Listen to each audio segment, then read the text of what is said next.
شنو غادي يطرا الا قدر الله وطرات شي حرب عالميه ثالثه واللي غادي يكون السبب ديالها هو الطاقه النوويه، كارثه عظمى ديال بصح. من بعد 10 دقائق من اطلاق الصواريخ النوويه غادي تسد الحدود ديال جميع البلدان في العالم، وحتى واحد ما غادي يقدر يخرج من البلاد ديالو. الناس كامله غادي تخلع وغادي تبغي تهرب، وهذا الشيء اللي غادي يخلق واحد الزحمه كبيره في الطريق. وتقريبا من مورا الساعه دمكانه غادي يموت حوالي 100 مليون انسان، وهذا الشيء بسبب القنابل النوويه اللي غادي تضرب جميع المدن الكبرى في العالم. جميع الخطوط السلكيه واللاسلكيه غادي تقطع وما غيبقى حتى شي وسيله اتصال، وغادي يوقعوا بزاف ديال الحرائق بسبب الانفجارات والصواريخ. الغلاف الجوي غادي يتلوث، والسحب غادي تعمر بالغازات السامه، والامطار اللي غادي تساقط من هذه السحب غادي تكون امطار حمضيه 100%.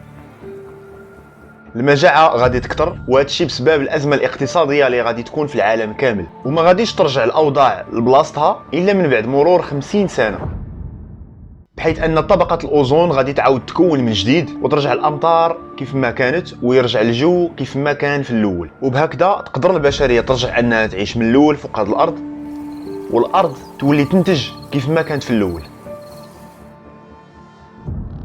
هيتي جرين هذه اللي كتشوفوها قدامكم دخلت لموسوعه غينيس كابخل شخصيه في التاريخ.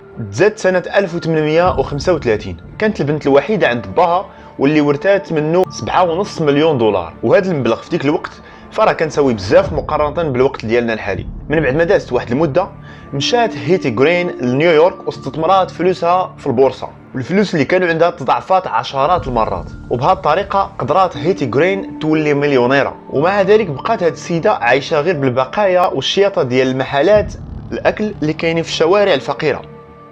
حتى اللباس الداخلي ديالها فراه هي اللي خيطاتو وبقات لابساه من وهي عندها 16 عام حتى توفات في سن 81 سنه. وحتى اللبسه اللي لابساها فراه هي اللبسه الوحيده اللي كانت كتلبس حياتها كامله وما عمرها بدلاتها. حتى من المركوب ديالها فراه عمرها ما شرات شي سياره ولا شي وسيله اخرى، ديما كانت كتستعمل الوسائل العموميه بحال الطوبيس والطاكسي وغيرها. في واحد الوقت ولدها تهرس في رجليه وكانت خاصها عمليه جراحيه، وبقات كتقلب ليه على شي علاج مجاني 100% باش ما تخلص ولو فرانك واحد. وبقى هذا الدري بديك الرجل متعفنه حتى اضطروا الاطباء انهم يقطعوها. لومبرانت ولا بصمه الاصبع.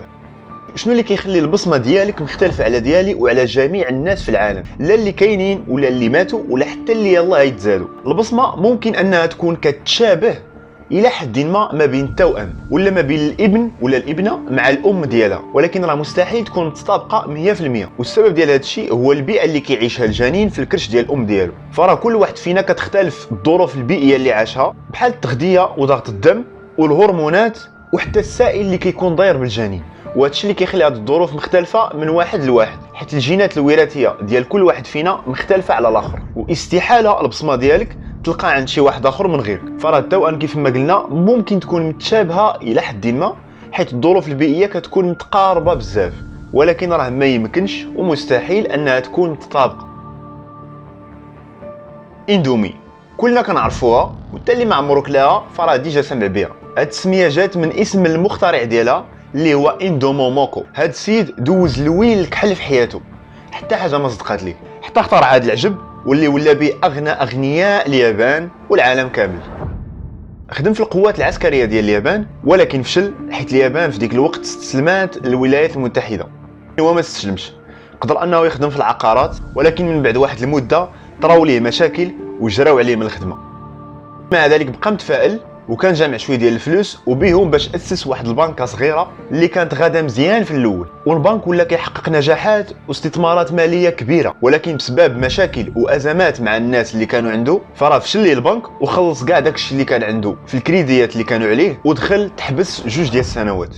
من بعد ما دوز ديك المده وخرج بقى كيفكر في شي وسيله تجاريه باش يدخل بها الفلوس. ومره هو في الكوزينه كيطيب لي باط، جاتو فكره كيفاش يقدر يرد هاد لي باط مقليين ومجفين وجاهزين للتحضير باش ما يبقاش كل مره انه يطيبهم. ومن هنا جات فكره الاندومي، ومن بعد ما عرضها اول مره في السوق دارت ضجه كبيره وقلبات السوق كامل، وكله زوينه وبنينه وسريعه التحضير.